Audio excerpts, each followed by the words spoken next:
Udin, Udin, ada saja ulahmu Din, bikin gempar sekaligus bikin repot orang sedunia. Bagaimana tidak, tim SAR gabungan dari Polri, Polairut, TNI, dan Basarnas setiap hari menelusuri Sungai Ciberes, Cirebon. Mereka menerjang medan yang berat itu demi mencari Udin yang konon terseret arus sungai. Si Udin malah dengan santai pulang ke rumah, lalu bercerita bahwa dia habis jalan-jalan di alam lain. Sudah gempar dikabarkan hilang terseret arus sungai. Dia pulang tambah bikin geger, mengaku dibawa makhluk gaib dan diajak jalan-jalan di alam lain. Cerita mistik itu pun menyebar dengan cepat. Namun, benarkah Udin dibawa makhluk gaib dan diberi kesempatan jalan-jalan di alam lain? Kalau tidak di alam gaib, selama 6 hari menghilang itu, dia berada di alam mana sebenarnya? Kenapa pula dia dikabarkan terseret arus sungai? Sebelum cerita tentang Udin ini dilanjutkan, yuk terlebih dahulu klik like, subscribe, dan tanda lonceng agar Anda bisa nyaman menyimak kisah ini.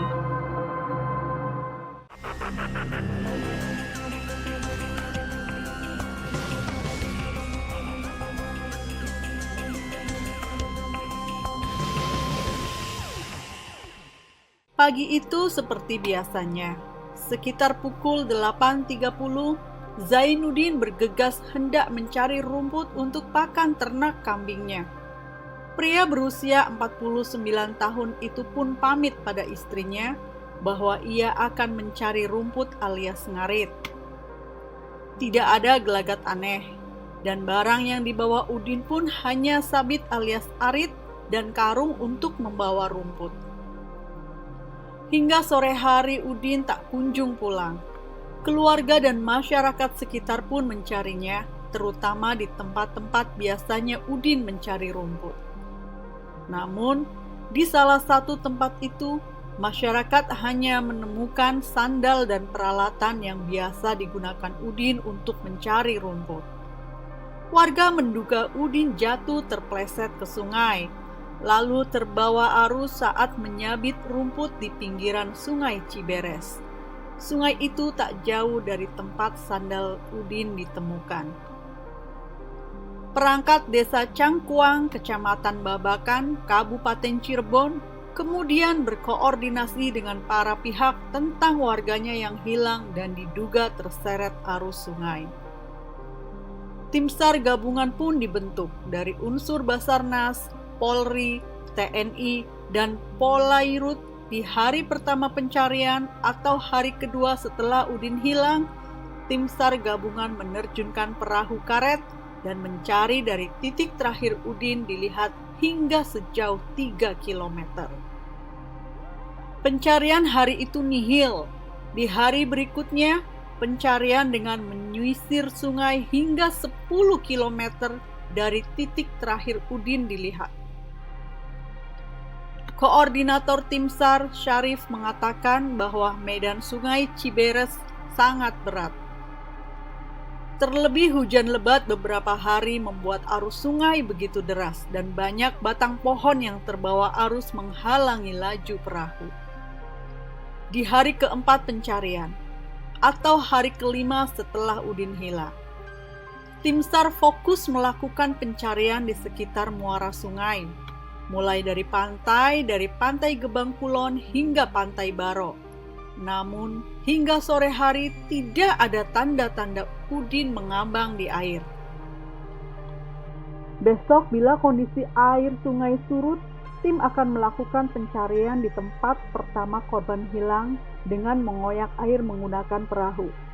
Begitu penjelasan koordinator tim SAR, Syarif, mengenai rencana pencarian Udin berikutnya. Namun, belum sempat rencana itu dijalankan, keesokan harinya sekitar pukul 04.00 pagi, Udin ditemukan istrinya. Pagi itu sang istri saat membuang sampah kaget melihat seseorang terkulai lemas di dekat tempat pembuangan sampah. Ia kemudian memanggil anaknya untuk melihat sosok yang terkulai lemas itu. Kaget sekaligus lega, ternyata orang yang terkulai lemas itu adalah suaminya yang sudah 6 hari hilang. Dalam kondisi basah kuyup, Udin pun dipapah masuk ke dalam rumah dan dirawat keluarganya. Saat mulai membaik, Udin pun bercerita bahwa saat sedang menyabit rumput, ia didatangi seorang kakek yang membawa 4 orang anak-anak. Kakek itu mengatakan bahwa keempat anak itu adalah cucunya. Sang kakek juga menitipkan keempat anak itu kepada Udin. Tidak berapa lama, keempat anak kecil itu menarik tangan Udin untuk cari rumput ke tengah kebun tebu. Udin pun mengikuti ajakan keempat anak itu. Lalu, dia merasa berada di tempat yang berbeda yang belum ia kenali. Ketika berjalan-jalan dengan keempat anak itu, Udin merasa masih mendengar sayup-sayup banyak suara memanggil namanya. Tapi dia tidak melihat orang-orang yang memanggilnya itu. Di alam astral itu, Udin berjalan-jalan dengan gerobak. Namun, meski dengan gerobak kecepatannya sangat tinggi, hanya dalam waktu singkat berpindah-pindah tempat. Meski dia telah hilang selama 6 hari, namun Udin merasa telah berjalan-jalan hanya selama 7 jam saja. Ia mengaku tersadar saat mendengar suara istrinya memanggil-manggil, dan di waktu yang bersamaan ia merasakan badannya basah. Saat itulah Udin ditemukan dalam kondisi basah kuyup terkena air sungai Ciberes yang meluap di tempat Udin ditemukan oleh istrinya. Tentu saja kabar ditemukannya Udin ini cepat tersiar. Terlebih, ada cerita jika dia dibawa makhluk gaib jalan-jalan di alam astral. Benar-benar heboh.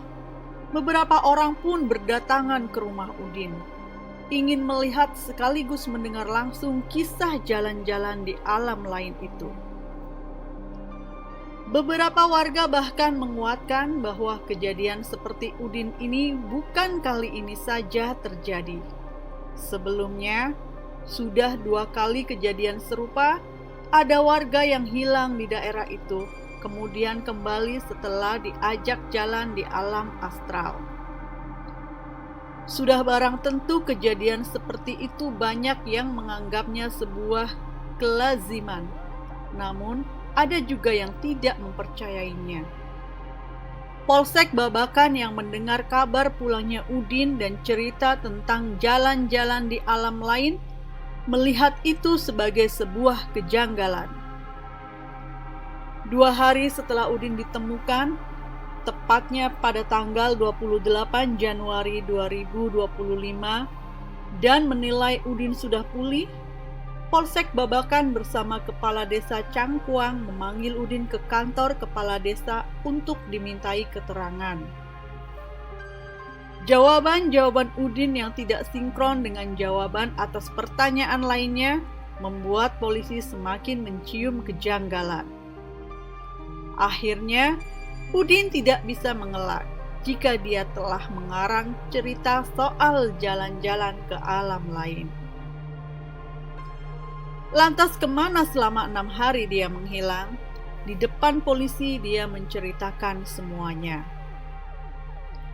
Pada hari Minggu tanggal 19 Januari 2025, Udin sekitar pukul 10.00 waktu Indonesia Barat pergi mencari rumput di desa Tambelang, Kecamatan Karangsembung, Kabupaten Cirebon.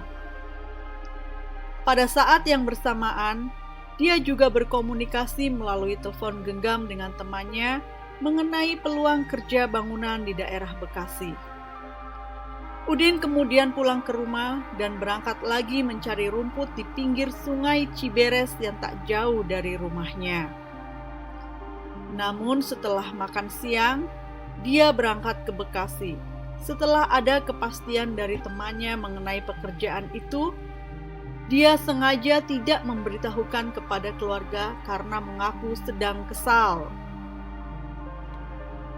Udin berangkat ke Bekasi hanya membawa pakaian yang ia kenakan saat mencari rumput dan membawa satu setel pakaian kerja. Setelah 3 hari bekerja di Bekasi, Udin mendengar kabar dari sosial media bahwa dia dikabarkan hilang. Untuk menyelesaikan kehebohan itu, dia pun berniat pulang ke Cirebon. Dan kebetulan juga, saat itu dia merasa tidak enak badan sehingga pamit ke mandor untuk pulang. Tentu saja dia belum bisa mengambil upah karena baru bekerja selama 3 hari. Tanpa bekal uang, Udin nekat naik travel dan turun di jembatan desa Bojonggebang, Kecamatan Babakan, dekat pemakaman Cina. Dia berangkat dari Bekasi jam 10 malam, sampai di Babakan, Cirebon sekitar jam 4 pagi. Saat turun dia tidak mampu membayar travel. Dia sempat memberikan 2 kaleng cat yang dia bawa kepada supir travel sebagai ongkos naik travel. Namun, sama sang supir ditolak. Dari desa Bojonggebang itu, Udin berjalan kaki menelusuri sungai menuju rumahnya. Udin juga tidak memberi kabar kepada keluarganya tentang kepulangannya itu. Namun, saat mendekati rumahnya, dia melihat istrinya sedang membuang sampah. Udin sebenarnya berniat untuk menyembunyikan diri, namun terjatuh hingga ketahuan istrinya. Karena terjatuh itu pula dia menjadi basah terkena air sungai Ciberes. Kadung terjatuh dan basah, Udin pun pura-pura lemas dan mengarang cerita telah jalan-jalan di alam astral.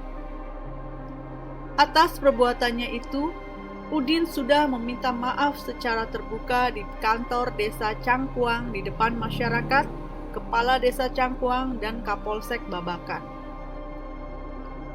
Terkait yang dialami oleh saudara Udin ini, untuk sementara kami belum menentukan atau belum menemukan adanya pelanggaran hukum.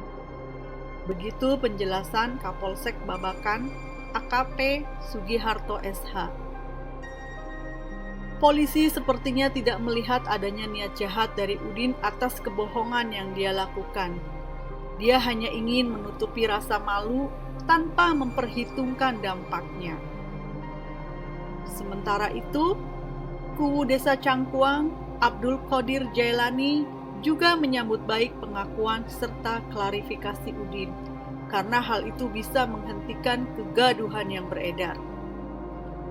Sebenarnya perbuatan Udin membohongi publik ini bisa dikenai pasal pembohongan publik atau tentang menyiarkan berita bohong, yakni pasal 390 KUHP dengan ancaman pidana penjara selama 2 tahun 8 bulan. Karena warga dan kepala desa memaafkan atas perbuatan Udin tersebut, maka polisi tidak bisa memprosesnya. Namun tidak menutup kemungkinan jika ada pihak-pihak yang merasa dirugikan dan melaporkan Udin ke kepolisian, maka polisi akan memprosesnya. Udin, lain kali kalau jalan-jalan ke alam astral, jangan cerita-cerita ya. Ceritakan saja tentang jalan-jalannya ke Bekasi. Pelajaran dari kisah Udin ini, jika menutupi rasa malu dengan kebohongan, bisa jadi akan berbuah malu yang lebih besar.